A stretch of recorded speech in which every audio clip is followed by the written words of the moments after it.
حضرت عمر کا زمانہ خلافت ہے، اور ابو سفیان، اکرمہ بن ابی جہل، حارث بن ہشام، سہیل بن عمر، صفوان بن امیہ، یہ سارے سردار مکے کے آپ کے پاس بیٹھے ہوئے ہیں۔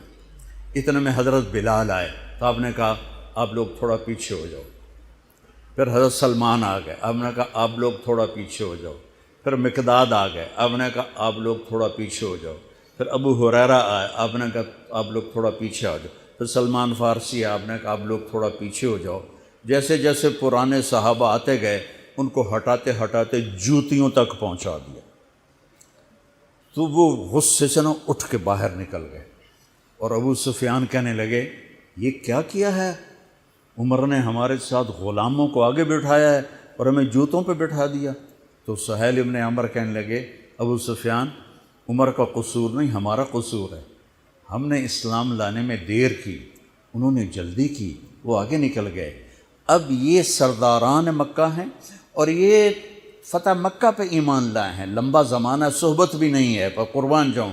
سارے آپس میں کہنے لگے اگر جنت میں بھی پیچھے رہ گئے تو کیا بنے گا؟ سبحان اللہ۔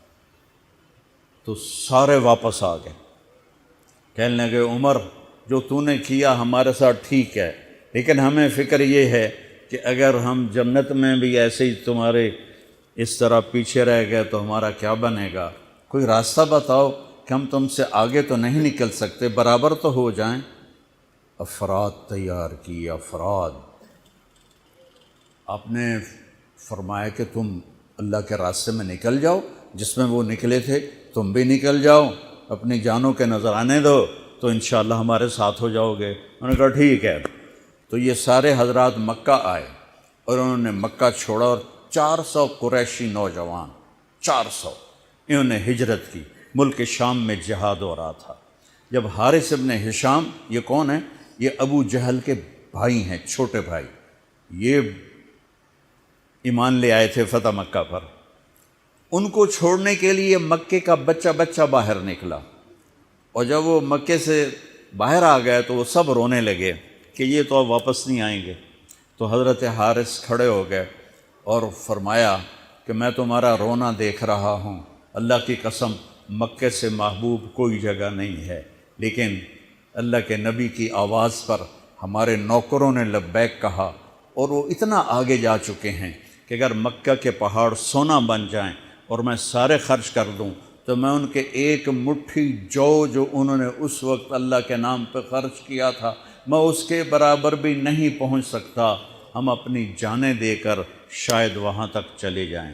جب یہ لوگ پہنچے تو اجنا دین کی جنگ ہو رہی تھی، اس میں اللہ تعالیٰ نے آسانی سے فتح دے دی۔ آگے یرموک کی جنگ آ گئی۔ یرموک کی جنگ میں عیسائیوں کا سردار تھا باہان، اور 3 لاکھ کا لشکر تھا، اور صحابہ 36,000 تھے، اور ان کے امیر تھے حضرت خالد ابن ولید رضی اللہ عنہ۔ 9 دن یہ جنگ چلتی رہی، اور اس میں ایک دن ایسا ہوا کہ صحابہ کو رومی ہٹاتے ہٹاتے ہٹاتے خیموں تک لے آئے۔ تو ایک دم حضرت اکرمہ بن ابی جہل رضی اللہ تعالیٰ عنہ اپنے سر سے لوہے کی ٹوپی اتار کے پھینک دی، اور اپنے تلوار کا جو وہ کور تھا اس کو توڑ دیا، اور کہا کون ہے میرے ہاتھ پر موت کی بیعت کرتا؟ تو حضرت خالد اور اکرمہ ایک ہی قبیلہ بنو مخزوم ہیں، تو خالد نے ان کا ہاتھ پکڑ لیا، کہا نہیں نہیں نہیں نہیں نہیں، ایسا نہ کرو، ابھی تیری ضرورت ہے۔ تو انہوں نے جھٹکا دے کر ہاتھ چھڑا کر الیک عنی،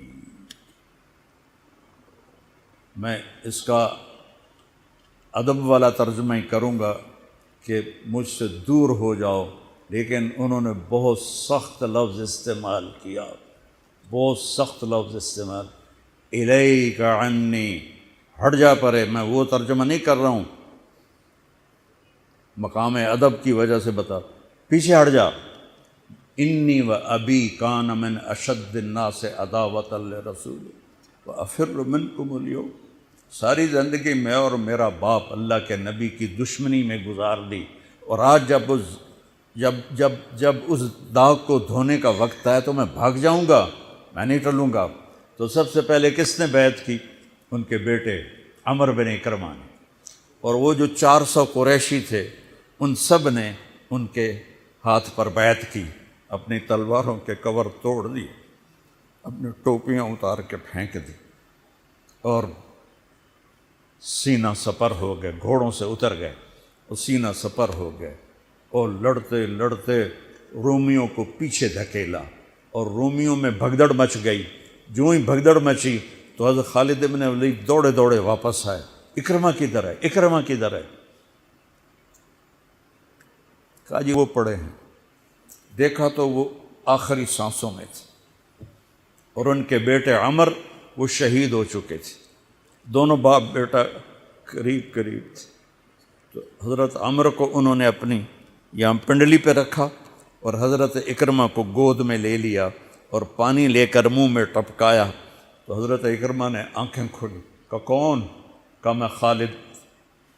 کہا کیا ہوا؟ کہا اللہ نے آنکھیں ٹھنڈی کی، مسلمانوں کو فتح دی۔ کہنے لگے عمر کو کہہ دینا جو تو نے کہا تھا وہ ہم نے کر دیا، اب آگے اللہ کی مرضی، جو تو نے کہا تھا وہ ہم نے کر دیا۔ اور ان کی جان نکل گئی، جو تو نے کہا تھا وہ ہم نے کر دیا، اے عمر جو تو نے کہا تھا وہ ہم نے کر دیا۔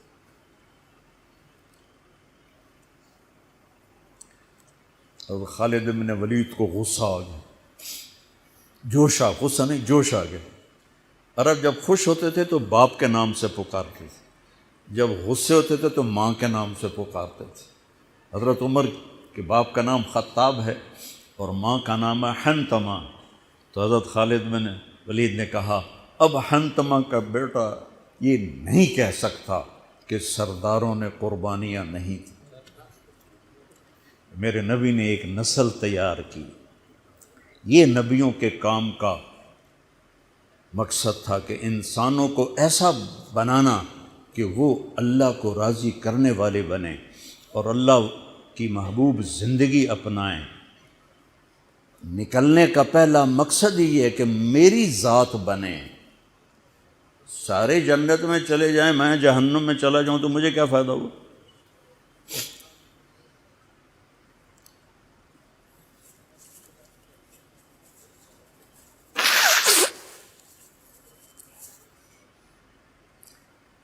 جنگ جاری تھی تو اگلے دن بہان نے جبلہ بن اہم غسانی کو بلایا۔ عرب میں 2 قبیلے بد نصیب نکلے جو ایمان نہ لا سکے، ایک بنو غسان، ایک بنو تغلب، یہ دونوں عیسائی رہے، ایمان نہیں لائے۔ بنو غسان اردن میں آج بھی آباد ہیں، وہاں بھی ایک شہر ہے کرک، وہاں ہماری جماعت گئی تھی، وہاں وہ کافی آباد ہیں۔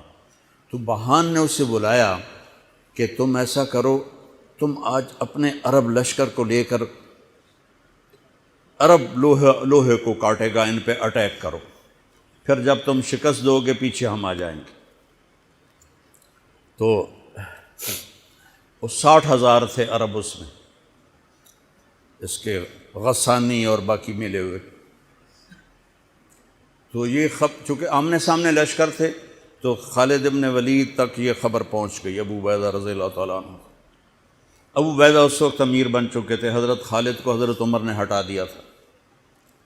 تو حضرت خالد نے ابو عبیدہ سے کہا مجھے 30 آدمی دے دو، میں ان 60,000 کا مقابلہ کروں گا۔ تو ابو سفیان رضی اللہ تعالیٰ عنہ کہنے لگے مذاق کر رہے ہو یا سنجیدہ ہو؟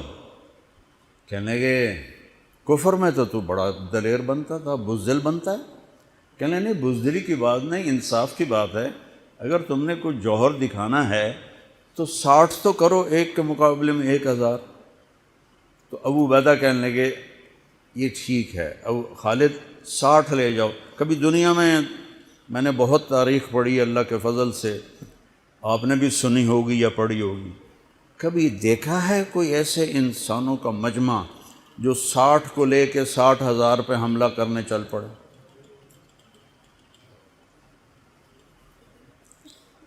تو ابو عبیدہ کہنے لگے خالد تو ہی چناؤ کر لے، پھر کس کو لے جائے گا؟ تو انہوں نے کہا ابو عبیدہ